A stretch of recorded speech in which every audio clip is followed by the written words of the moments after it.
Hello' everyone, welcome back to my YouTube channel. আৰু এই ৰাতিপুৱাটো মই ভাবিছে মই ক'ত যাওঁ। হয়, আজি মোৰ ভোট আছে আৰু মোৰ সমষ্টিটো হৈছে পশ্চিম গুৱাহাটী ৫৪ নং সমষ্টি। আৰু আজি অসমৰ অন্তিম পৰ্যায়ৰ নিৰ্বাচনৰ দিন। আপোনালোকে চাই থাকক। আৰু নাজানো ভিতৰত মোবাইল এলাউ কৰে নে নকৰে। আৰু যিমান দূৰ পাৰোঁ আপোনালোকক মই আমাৰ পশ্চিম গুৱাহাটী সমষ্টিৰ কিছু দৃশ্য আপোনালোকক দেখুৱাবলৈ মই চেষ্টা কৰিম। হেল্ল' এভৰিৱান, এয়া হৈছে মোৰ নিজৰ প্ৰুফ হয় এজন নাগৰিক হিচাপে।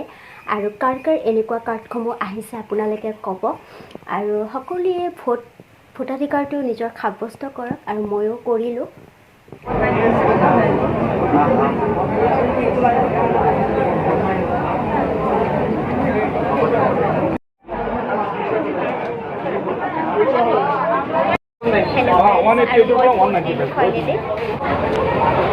ফাইনেলি মই ভোট দিলোঁ আৰু আপোনালোকে চাওক ইয়াৰে পৰিৱেশ আমাৰ পশ্চিম গুৱাহাটী ৫৪ নং সমষ্টিৰ হয়। এইফালে লিখা আছে। হেল্ল' এভৰিৱান, আৰু মই ভোট দিলোঁ। আৰু আজিৰ দিনটোত আৰু মোৰ ক'ৰবাত যাব লগা আছে। চ' সোনকালে আহিছিলোঁ আৰু ভোট দি সঁচাকৈ বহুত বেছি ভাল লাগিছে। আৰু সকলোৱে নিজৰ ভোটাধিকাৰ সাব্যস্ত কৰিব লাগে। আৰু বেছি আজি লাইন নাছিলে। ফাইনেলি মই দেখুৱাব পৰা নাই। এই চাওক, মই নিজৰ ভোটাধিকাৰটো সাব্যস্ত কৰিলোঁ। আৰু আপোনালোকে মোৰ ভিডিঅ'টো চাই থাকিব। আৰু বেছি মানে কি ভিতৰত মোবাইল এলাউ কৰা নাই, নাজানো কিয়। আপোনালোকে চাই থাকিব।